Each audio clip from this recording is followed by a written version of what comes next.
konar duman köser, gelen konar duman köser. Kudumu sanır bakayım yaray yaray, yaray yaray yaray, kör karay.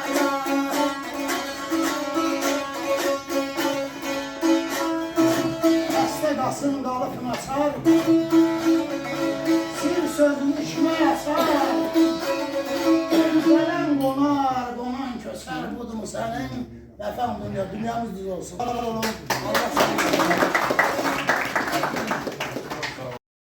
Məclisə salam məleyki. Bey bəyan elədi qadir, qüdrət tərtəmiz bir ara salam məleyki. Hamıza salam olsun. Ailə var ol, söz verdiyinizə görə mənə.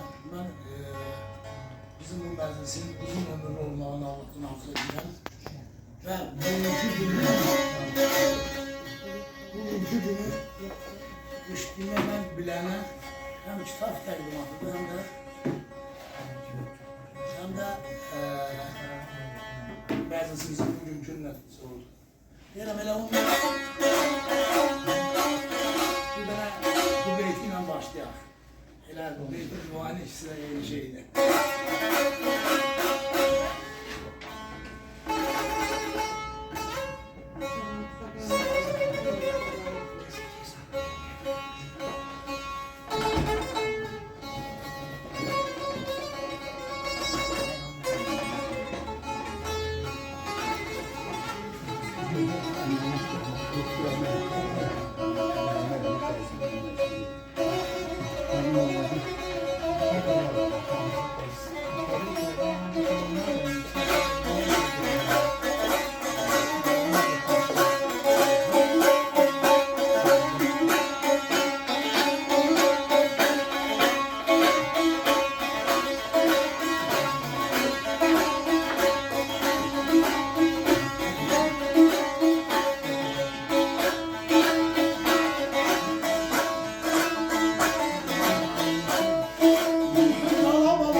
Senden haber alın.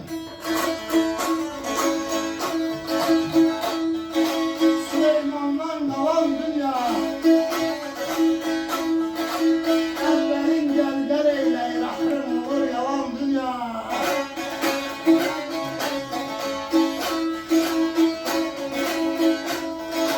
Amele gel görün.